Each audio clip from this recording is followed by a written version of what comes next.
Hello and welcome to the Beyond Shakespeare Podcast, and today's discussion show, we're going to be discussing a production from the past, from the before times of the play Supposes by George Gascoigne. And if you've been watching us on our YouTube channel, you will know that we have had a bit of a glut of Gorgeous George over the last few months, having done a very rough first read-through of the texts. But today we are able to talk to people who have not only produced a video that exists online of a performance, but have gone through the whole process of actually making that show come alive for real audiences today. And the wonderful people in the room I have with me are...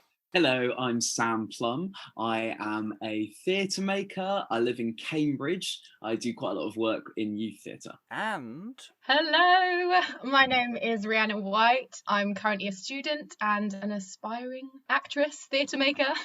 And I'm your host, Robert Crighton. Just mentioning that again, if it is indeed again, because sometimes I forget to actually introduce who I am. I have the advantage I can always re-record these links later if they sound really, really silly. So, Supposes by George Gascoigne. I'll ask Sam first, because I know he's going to be really up for talking about the play itself. Can you tell us something about the play? What drew you to the play, as well as what is the play? What is a suppose? Right, well, a suppose, I think, is a conceit, an imagining a kind of a bit of gossip, something which catches everyone's attention and draws them into the same story. So, and that's quite appropriate, I suppose, for a farce, which is full of stories being misheard and told about other groups, which is kind of what happens a lot in this play. So I heard about this play from a guy called James McBain, who was at the time part of an organisation called Early Drama at Oxford, which is the brainchild of James McBain and Elizabeth Dutton. And they wanted a young company to do a production of this play. And so they came to me because they knew I was directing a youth theatre group in which Riana was a young member then. She's now at drama school. It's all so sad. Times have changed, but it's wonderful as well. And so, yeah, so we did this play. Do you want me to attempt a really speedy plot summary? Oh, I'd love you to attempt a speedy plot summary. Okay, I might get some things wrong, and I'm sorry about that. So many years before the start of the play, Cleander, who is a rich and stingy man and a sort of merchant, loses his wife and infant son in a shipwreck. 2 years before the start of the play, a student called Erostrato has arrived in Ferrara and fallen in love with Polynesta and swapped identities with his servant Dilipo in order to take up a serving job at Polynesta's house so that he can woo her.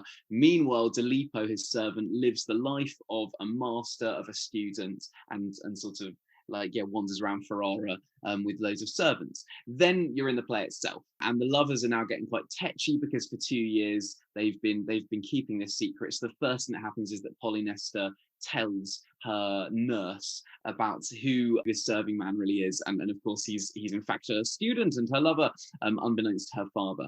Meanwhile, Cleander, so Cleander is important, he is now an old rich man, and he's trying to woo for the hand of Polynesta, and Polynesta's father, Damon, seems inclined to accept. So basically what happens then is a bunch of hijinks to prevent Polynesta being given to Damon. So Erostrato, still in disguise, gets his mischievous servant, who's in disguise as him, to also woo Polynesta, which means that his mischievous servant needs a father figure to say that he backs this proposal with financial backing and moral backing. So he finds a foolish traveller to pretend to be his father. Cue lots of farce around this foolish traveller having to be convinced that because he's in Ferrara, he's actually hunted, so he has to take on a new identity. Unfortunately, Erostrato's real father also turns up to visit during this sequence, and there's this sort of locked out of the house thing where Erostrato's real father isn't allowed into Erostrato's house, and Erostrato's house is manned by Erostrato's servant. So what is going on? Is there some kind of a conspiracy? And then there are lots of other mischievous servants and lower status characters getting involved. There's Pasiphaelo, who is a parasite of Cleander, who basically just wants a good meal and sometimes carries messages to try to achieve this. There's Polynesta's nurse, Abalia, who I mentioned earlier, and her gossip friend, who is called an old hag in the dramatis personae, who are in on some of the secrets and are sort of leaky vessels spreading rumours and confusion. And then there are a few scurrilous comic working class characters working for Erostrato who have names like Crapino. And eventually all is resolved by the revelation that Cleander's long lost son is Gelipo, the servant of Erostrato. So this means that Cleander is happy without marrying Polynesta, and her father Damon is happy to accept Erostrato as his son-in-law now that Erostrato's real father has shown up and proven to be honourable. So it's a farce with lots of storytelling on stage, lots of I did this, I've dressed up as this, I know you should dress up as this. A lot of stuff happens off stage, so you have to be quite on top of the words. Yes, and this is a excellent précis, by the way, because it's a difficult play to describe because it's sort of stuff happens. When we were doing the read through, we did it over 3 sessions, and some people weren't there for the first session, so we were trying to explain the story so far. Just there's some stuff, just get on board, you'll be fine. So this is a play from around 1566. It was produced at the Inns of Court at Gray's Inn. So suitably young bunch of people. So Riana, you were one of those young bunch. How did Sam introduce you to this text? What did you think of this text when you first saw it or heard that this was going to happen? I was a part of the production that we did previously, which was Jack Drum's entertainment. So as far as I remember, when Supposes was brought to us as an idea, it was kind of like, we're doing another fun classical play, and that's kind of mostly what I remember, and just being on board because I had such a great time doing Jack Drum's entertainment. It was fun to think that we could do a play that tackles text and farce and had room for character comedy, which is all things that as a group we grew to really love through doing the previous show and also wanted to work on. So it was kind of like a way to progress as well. I remember being, I think, overwhelmed at first by the plot. I think I still am. And I think, we spent a long time trying to unpick that and get a real sense of your personal character's journey before even trying to figure out everyone else's as well. Yeah, it can be a moderately intimidating text because it is it's in prose. It's our earliest full prose work that we have in English. There may be lost ones. Gascoigne has translated this text and made it into this thing that can be a bit intimidating, especially when you've got people who are pretending to be different people, but who, depending on which version of the script you have, the name that your character has is the name of the person that they're not. It's not presented as a text necessarily in the best way to make actors or producers go, oh, I really want to do this text, which is why having recordings of things makes such a difference. So, having chosen the play, Sam, how do you move it towards production? Yes, well, it was very fortunate that we'd already done an old play because the cast mostly had some experience of the language, as we like to say in the modern theatre. The language is all about the language, darling. But of course, they hadn't done a prose play, and they hadn't worked with a play that is kind of its main stylistic device on a language level is alliteration. So they hadn't had to work with alliteration like that. And these speeches are enormous. They are so big. I felt so sorry for Harry, who was playing our Erostrato, because he just had like 2-page long speeches. And so did Tom, who was playing our Damon. Enormous speeches, which were quite shapeless, were it not for the alliteration. So that was challenging. But so what I did was 2 main things. The first one, very, very simple, changed all the names, which might be a sacrilegious, irreverent choice, but it's a confusing play, and we were actually going to do it, and people were actually going to watch it, so I needed to make sure they understood it so they could laugh at it.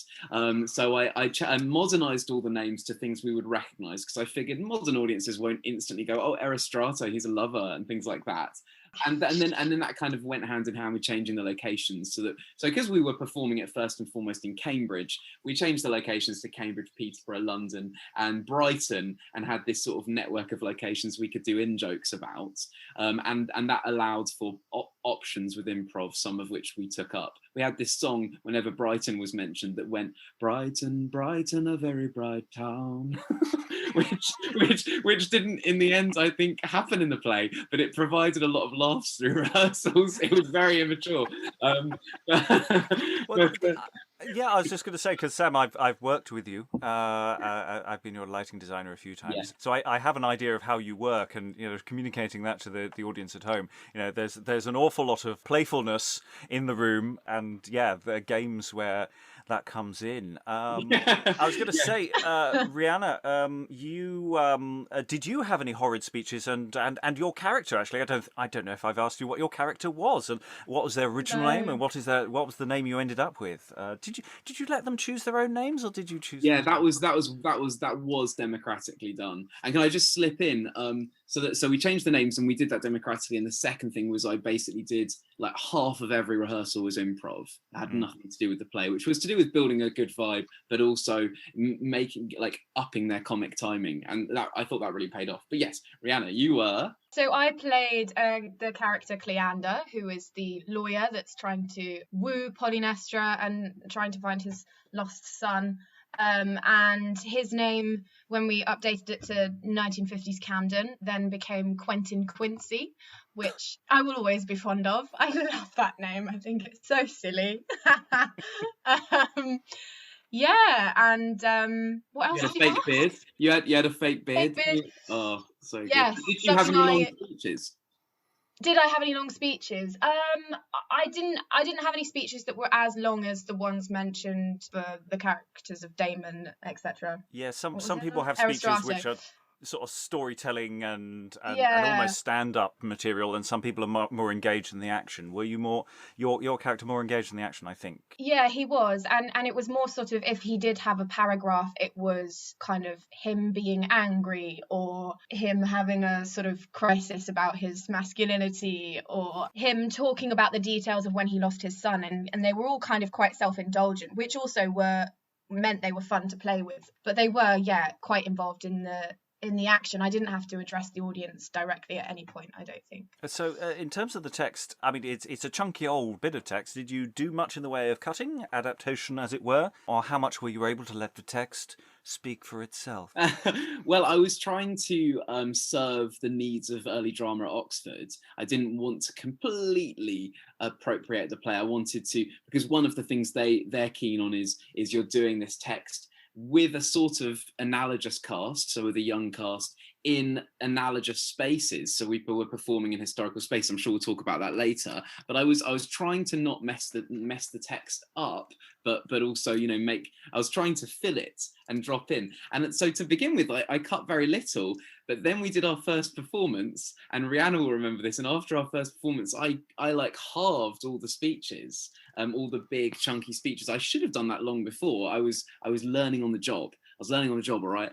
But but the second show was much tighter, and I think that modern companies would find they can do without a lot of the long speeches. A lot of the dialogue is very, very nice, and there's nothing wrong with the long speeches, but at the same time, I'm not really sure what they're doing. I think you do need an audience that has really bought into those stock characters, has seen them time and time again on the student university stage, and is willing to see your mates really clown it up and milk playing the angry depressed father, or playing the lost lover who's with a mischievous servant. And it just felt like our audience was not in that genre in the same way. They want something snappy, and fast for us these days is much snappier. How much rehearsal time did you have? And before you get to your first performances, and we'll talk a bit more about how the performances were managed in a moment, but you've got a rehearsal process. But yeah, how long did you have, and what were you able to do with that time? Because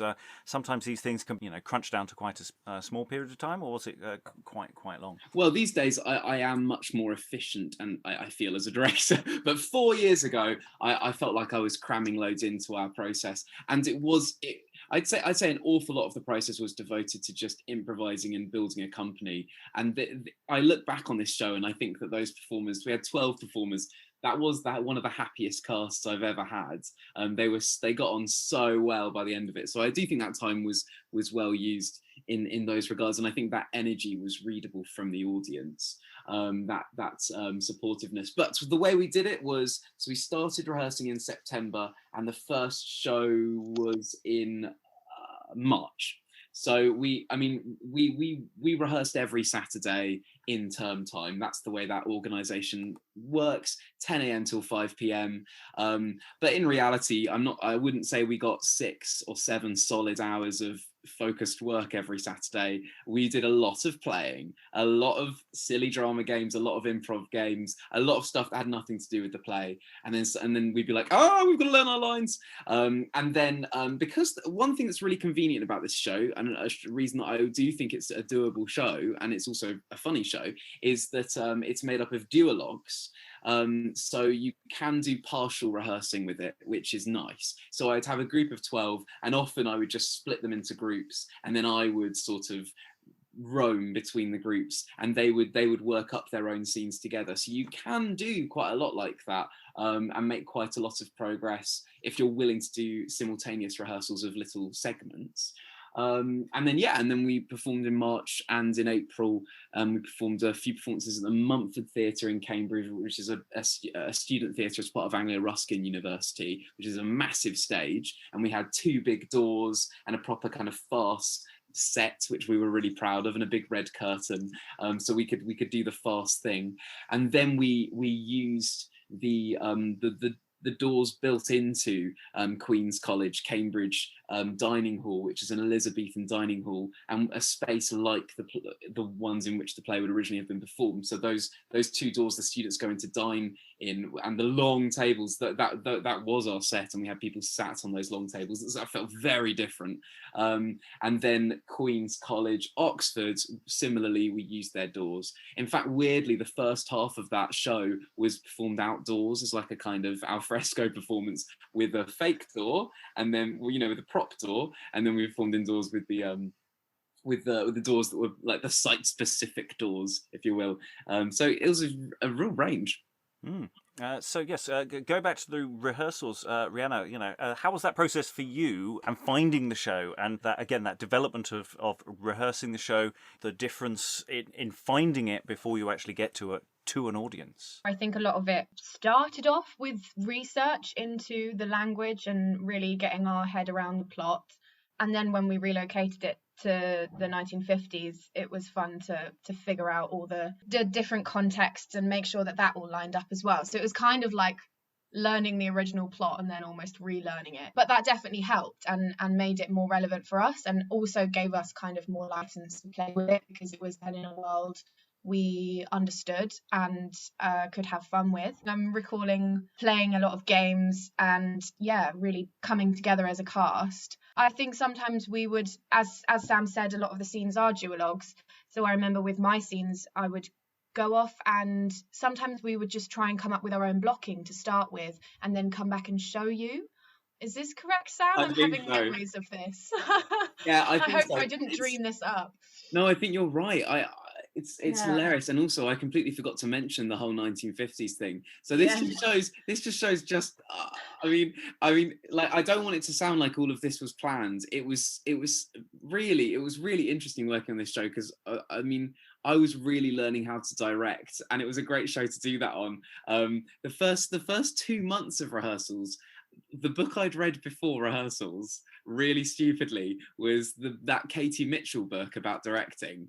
It's like called The Art of Directing or something. I don't know, I've got it somewhere. And anyway, obviously, why would I have chosen to read that book? She's fantastic, but it has nothing to do with working on Renaissance farce and serious kind of naturalism and serious kind of like application of Stanislavski. So I'd read this book, and so I was convinced for the first 2 months we were going to use the original names. It would really work if it was set in Ferrara, and we just had to research. We just had to get really into the location, and then I couldn't help the fact that inside all I want to do is play improv games. So it wasn't too serious or rigorous. And I remember coming out of one rehearsal, about 2 months in, but in reality only about 6 or 7 rehearsals in because of how spread out rehearsals are, and going to the pub and just opening up my laptop and kind of doing an adaptation of the script where I changed the locations and experimented with changing some of the language, so that instead of being a student and a servant, they became a musician and a musician's roadie. And then I wanted it to have a world. It felt like it needed a world that we could see as being comical, but also a world with threat. So kind of like 1950s, like music venue competitive London and Cambridge was what I came up with in the pub, and we stuck to it, and it was great. And we ended up having a 1950s soundtrack, and there was a guitar case that was never opened. Suggesting like that. It was suggestive, but I think we could have developed more. But yeah, that's right. That was a whole aspect of it. Well, that's the thing, is when you're working with people and you're working over a okay, the rehearsal period itself is very small chunks, but you're working over a long period of time, you can actually engage with the text and play around, and it's not like you've turned up and going, right, I'm setting this whole play in a bathhouse, or I'm going to do this, I'm going to, it's not like you're imposing in the same way. You're playing around and finding how things work. Yeah, that's right. And I think that's a real virtue of having a long rehearsal process. Someone said to me once, when I was really new to directing old plays, try everything. If there's a Morris dance, try the Morris dance. If there's a sword fight, try the sword fight. Don't cut things. Don't come in there with your modern expectations, because you might find it's doing something you didn't realize it was doing. And so I'm glad that I tried to do the whole text, and I tried to keep it where it was, because I think that was the most organic way of doing it. And I do think the cast were with me by the time we arrived with this 1950s concept. Everyone was like, oh, this is much better. Now we can really belong in this play. Well, that's the thing, you can let the play breathe. Did you feel that, Riana, with that process of journeying from, very strict application of text to something a little freer? Yeah, definitely. I think I probably felt a sense of relief when we came to the 1950s idea. I do remember the research thing being quite overwhelming and potentially intense. I think at some point, looking through my notes and scripts, I found like a map that you'd made of where Ferrara would have been in reference, and like, okay guys, so this would have been roughly 3 kilometers north, so you need to think about your character doing this. And I was just quite grasped how intense actor research can sometimes be. So for a youth company, that can be quite overwhelming. So to be able to kind of not have to delve so far into the past in order to find answers for your character was definitely a relief. I remember Jacob was really relieved that he didn't have to be called Crapino anymore. He could change it. He was so annoyed he was called Crapino. But that's the name I'd keep. yeah, absolutely. It is name. a fantastic name, isn't it? It just once it was set in London, it's Crapino. It is a great name. It's just a joke, isn't it? Yeah. So you've been rehearsing, you're heading towards first performance in Cambridge. How does that first performance go? What's that like for you as a performer? You have the audience response. You're getting an audience response for the first time. What's the difference between the thing you're rehearsing and the thing that actually gets performed? I mean, that's always just the best part, isn't it? Is just chucking it in front of an audience and going, what happens now? And really having to think on your feet. And then the flip side of that is the next time you perform, how you can learn from that. So I think the first time is always like the most daunting and exciting. Looking back at my memory of the performances we did after the first one, which was in Cambridge at the Montfort Theatre, I think they were better, and we grew more comfortable in playing with the audience, playing with our characters, and kind of then mess with it more. The first time you're almost a bit more apprehensive about how much license do I have over this thing that we've made, because you want to do it as you rehearsed it. But yeah, obviously it feels good when people laugh at things that you meant to be funny, and less so when they don't. I mean, just to say, the audience did laugh. Just checking. They did laugh. Oh, they Oh did. no, they did laugh. Yeah, can I just to sort of wedge in there, I was really pleased with how all of the performances went, but I think they were all really different. And I think so we did this thing with the opening. There's this prologue, which is just an extended pun on the words suppose and supposes. These are supposes. I suppose you shall suppose that these are supposes, and blah blah blah. And it's spoken by a prologue.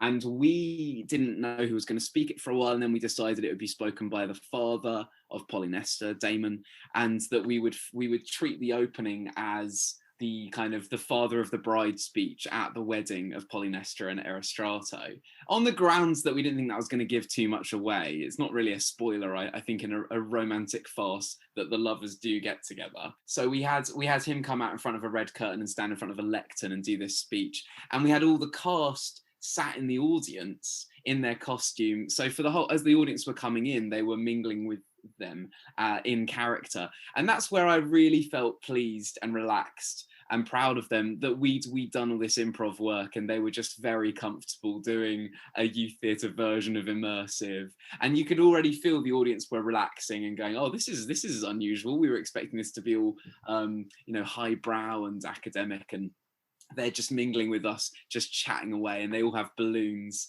And then they let go of their balloons and they come on stage and they're about to kiss, and then they rewind, and then the play starts and the curtains draw back and reveal the set. And so, and from there on, like, it felt like we really had the audience. And I remember the moments that worked were moments, well, I mean, obviously it's hard to say how do you know it worked, but moments where people laughed were the outrageous moments. So, and some of this is very much in the text. So Erostrato talking to Cleander, there's a moment where Erostrato decides to pretend to be someone else's servant and winds up Cleander with things that supposedly one of the gossips has been saying about, that Pasiphae, the parasite, has been saying about Cleander. Anyway, and he says that one of the things that people have been saying about Cleander is that his balls are bursting, and that's in the script. And people were like slightly in hysterics about it because it's young people making these sort of smutty gags. And there's another bit when Erostrato changes his name to something very dirty, and we had to actually translate that. I think we translated it into suck my dick. Oh, they call me suck my dick.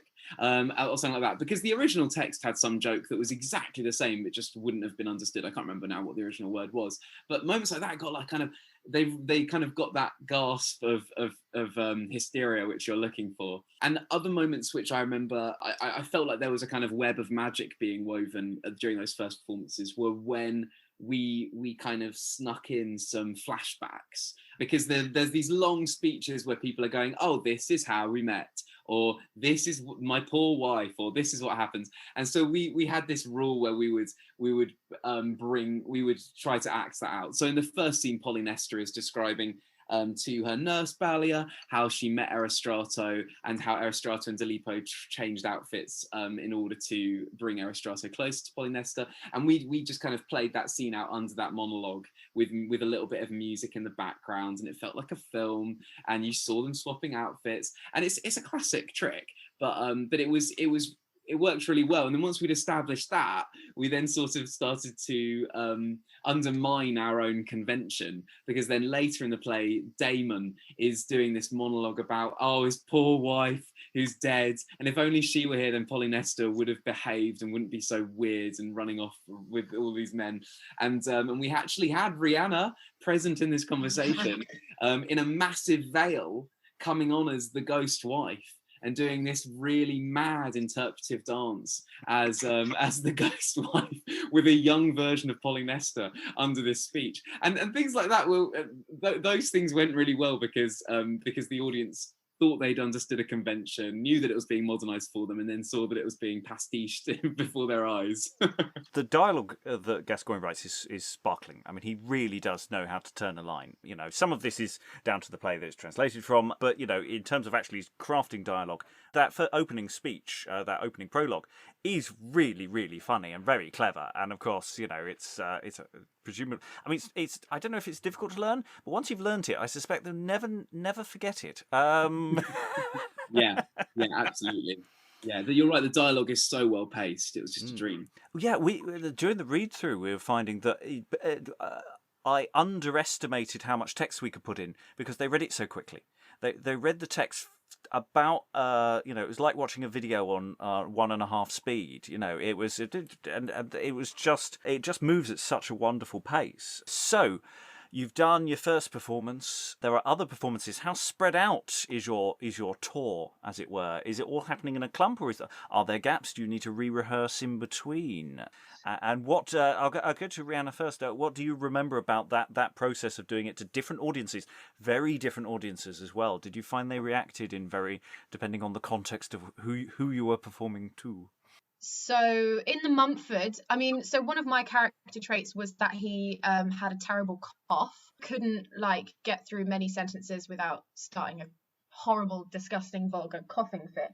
And I remember, I think my first entrance, I kind of start coughing off stage, and I was coming in via the auditorium stairs at the back, and I came in and started basically nearly coughing on this guy who didn't really like it. Really just kind of annoying the audience from get-go. Obviously these events, of course, occurred in the before times, before such things became much less socially acceptable. Just thought I'd put that disclaimer in. Apologise. Continue. No, thank you. Yeah, that's needed. But yeah, and I remember him not liking that. Whereas when which is fair enough. But we then performed it in Oxford, and the audience were a group of American students. American summer school students. Yeah, and they were lapping things like that up. They loved the vulgar jokes. Obviously there's the stereotype that British people are a little bit more stiff upper lip, don't really like that kind of stuff. I think the Mumford definitely warmed up to my character. But yeah, the American audience were definitely more sort of fits of giggles. They were drinking, they were eating. They were kind of the first half we had outside, some of them would wander off in groups to go and get more Prosecco and then come back, which was definitely at first a bit baffling, but then kind of fun to play with and to notice when the people that were off getting Prosecco were also still kind of listening in, and when big physical jokes were happening, they were like, oh, what's going on? What did I miss? It's quite challenging as a performer to try and really still accommodate to an audience that is potentially quite distracted by alcohol being served. Yeah, and then the second half of that, when they were dining, when they were having their dinner, again playing with that and kind of almost standing on chairs over them as they were eating and really interrupting them, because it's we didn't necessarily need to be there. They could quite happily chat to each other and have a drink and then eat their dinner. It was almost like we were interrupting their evening, which was a really fun idea to play up to and to just kind of get in the way as much as possible. And I'd never performed in a way like that at all. Yeah, so it was a really fun experience, definitely. What was the sort of schedule of those performances? How spaced out were they, Sam? What were the logistics? Because that's what our audience is really interested in, is logistics. Yeah, logistics. Oh, totally. Producer hats on, everyone. We did but 2 performances at the Mumford Theatre in Cambridge in late March. Then the following weekend, so a week later, we did one performance at Queen's College, Cambridge, and then the following weekend after that, we did one performance at Queen's College, Oxford. So it was 4 performances in total, spread over 3 weeks. And we didn't have any time, apart from on the coach to Oxford, to talk about the differences between those performances. And when we arrived to perform outside in Oxford, we were told that the students would all be standing. And I was just like, what? We're outside. There are no levels. There isn't a stage. There's just grass. They won't be able to see. There's a lot of action that takes place literally on the ground because it's farcical and people are falling over. So I just got the actors as part of their pre-show improv to get the audience to sit down on the grass with their Prosecco. And so that was those were the logistics. All these performances were completely packed. I don't know how we did it. It was a really small cast, and I just made them to invite everyone they'd ever met. And then obviously the student performances at the Oxbridge colleges, they came with an in-house audience, so that we were very very lucky, as we like to say. And but they all had very different vibes, very, very positive. So the one in Cambridge, at the actual theatre, as I say, we had a proper set, we had a proper PA system, a proper rig of lights, and we used all of those as much as we could. And the audience was primarily younger, made up of fellow students of the contemporaries of the cast, and the cast parents and families. So they were really on board. But I remember those going really well and being really sort of, yeah, lots of appreciative, warm laughter and a good vibe. And especially the second performance, where I made the sensible decision to put in an interval, which I should have done in the first performance, but I did not, because I think still thought I was Katie Mitchell. And then in the second performance, I was like, no, let's put in an interval. Let's stop being cruel to everyone. And the audience much preferred that. And then we performed at Queen's College, Cambridge, and we didn't have much time to get to know that space at all. But we had the balcony, which I gather sometimes the choir sing off this balcony in this college, and so we would sometimes stick actors up there, and that was quite fun because they had no time to figure out how to get up there. Run up there, no idea about how the acoustics would sound, but it all worked really well because the acoustics in those spaces are lovely.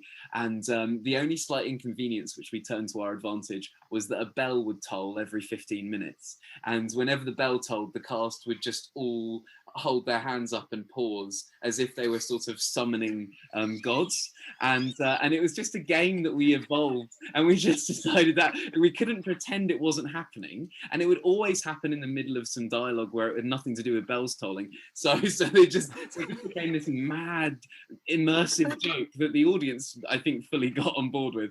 And on the walls there were these ancient crests, something to do with the college's history, but there were loads of crests on one of the walls. And I remember the actress Kathy playing Pasiphailo referencing those, like she integrated the space really well. There was a bit where she was talking about someone's ancient lineage, and she used the walls to imply that they had all these crests as part of their lineage. But I would say in some ways the best and the worst performances were the third round at the Oxford College, where it was half al fresco, half indoors. I think Riana's really described it very well, the extent to which this show is kind of custom built to be a distraction, to be in the way, to be a bunch of physical japes and a bunch of characters who you kind of half listen to, who you kind of half recognize whilst you're having a drink and having a laugh with your mates. And I think that the show really came into its own there. Outdoors, yeah, people were drinking and people were kind of sussing what the plot was, and that was fine. And then we had an hour-long break as a cast while they had however many courses. And as a cast, we all just went completely mad in this tiny little room where which we've been given by the college, this little like student room, where we kind of sat eating like Wagamama food and chatting and trying not to be nervous about the second act. It was so odd to have such a long gap. And then we went in and performed in the dining hall, and they were all like half drunk by this point, but all the audience, as you would expect. And it was brilliant. And the cast instantly caught that energy, and they did things they've never done before. They were really interacting with the audience. They were roaming all over the place, yelling over tables, standing on chairs, clambering over everything. Things that we hadn't had time to rehearse just kind of came to them, and the audience was getting involved. Like I think that there was a bit where someone put their hat on an audience member's head, and they loved that, and the audience would like tap the cast on the back if they walked past, and that show ended with an enormous standing ovation. Everyone, all these drunk American international students, went mad and stood up and clapped at the end, and it was quite overwhelming. And I think it was because we'd created with them an event. Everyone had participated in the event.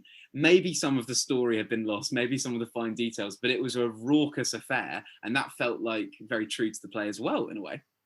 Yes. Oh, because let's not pretend that Inns of Court drama was potentially anything less than very raucous, especially with a play like this. So winding down now, as we that performance goes into the past. I go to Riana just on the difference between that show that you performed and your initial first impressions of that, and any final takeaways about that experience doing that play.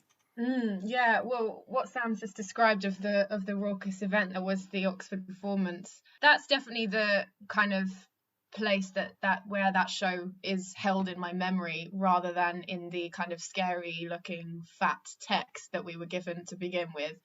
Crucially for me, I think changing the setting to the 1950s and through the process of performing it in a kind of interactive way with the audience in different settings gave us a journey with our characters so much that the kind of the Quentin Quincy character that I created feels potentially so different to the Cleander that somebody else might create from looking at the script at a first glance and interpreting it in their own way. And it felt like a unique thing that we together as a cast, as with any show you create, you know, it was specific to that mix of people, and it was bizarre and zany and fun. And yeah, you know, the bits that I remember most are the characters that we created. Like we had, I can't remember the official name, but Auntie Trish with her knitting, which was played by Josh. So she was this like cross-dressed old hag, and the knitting, she got all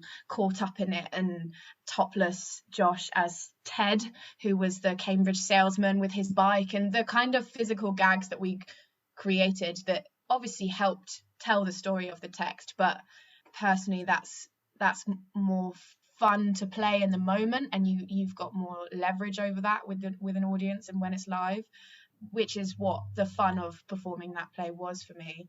And I guess that from first glance, you never know really what it's going to turn into. So it's nice to know that we did something completely different with it that another group potentially wouldn't have. And which was recorded and put online. Which show was that a recording of? The online show is the second performance at the second and last performance at the actual theatre venue, the Mumford Theatre. So, but there is also a documentary called Performing Supposes, which is on Vimeo, which has clips of all the performances in it, just to give you a flavour, and that's quite nice. The cast say lots of nice things in that, and also just to say, you've reminded me, so that Auntie Trish is this character, the old hag, a friend of Ballia the nurse. She's actually called Cyterea in the original text. You just reminded me how just giving someone who can't knit a massive bundle of pink wool and 2 knitting needles and go, you have to knit like mad, produces brilliant physical comedy. It just wrote itself. Well, links to everything will be in the show notes. The video that exists on YouTube is a single locked-off camera, but it is clear and it exists. You can't expect us to produce NT live for you people, but this was years ago, in the before times of 2017. But it does exist, and it is a lovely thing. And also we'll put in links for the Performing Supposes as well. Do you have any future hopes or dreams at the moment, as performers, as directors, as artists going forward? Are there any projects that you'd like to do within the world of what we do here? Of plays written before 1642, with a few exceptions, or any projects that you have coming up that you're hoping the world will open out and we'll be able to do things again, in the same room. Oh well, I mean, one thing we haven't touched on, so this is a great point to crowbar it in, is that Supposes is a play that has lots of opportunities for improvisation. There are a couple of moments where there's the kind of stage direction, etc., in a line. And so Cleander seems to have an opportunity to improvise a little speech, which always changed every night with us. And there's at least one other moment of that in the text, and probably more. I continue to pursue an avid interest in improv. You'll be pleased to hear, Rob. I've started a new improv troupe of sixth formers called Babblers, who are an offshoot of my company Babylon Theatre. And Babblers will, from September, perform every Monday in the Robinson Theatre during term time for like £3 a ticket, which is hopefully going to turn the Robinson Theatre in Cambridge into a nice improv hub for young people, which would be really cool. So I'd love to do more stuff involving improv and these early texts, because I think there's lots to be done there. That's me.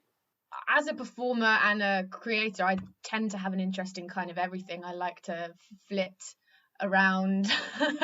Would love to work on a text like this again and kind of go through that process of being intimidated by it and then finding a way with it, because that always feels nice when you feel like you've got a hand around the text. Yeah, in my own kind of personal pursuits, certainly initially introduced by Sam, but I've always had a love for clowning, and a while ago created a 2-woman show with my friend. If anyone wants some silly social media content, because that's kind of the extent of what we're producing at the moment, but obviously there's hope for future performances. We are Those People Theatre on Instagram, and we don't have any content in terms of our performances up online, but we might look into doing that soon, and we'll definitely be trying to get out there as soon as possible. End sentence. And you're in training at the moment, aren't you, Riana? Riana's currently in training at East 15 and developing in many ways as a young performer. Thank you. That is sadly all we have time for. Any useful links will be in the show notes so that you can follow our journey with Supposes. It is a super fun play. We recommend it to the house. If you're an aspiring director, actor, performer, any kind of theatre person, and you want a rollicking good comedy, then we recommend for you the play Supposes. It may be hard work to read it initially, but stick with it because it yields gems. Thanks very much to today's interviewees, Sam and Riana. Thank you very much, everyone, and goodbye.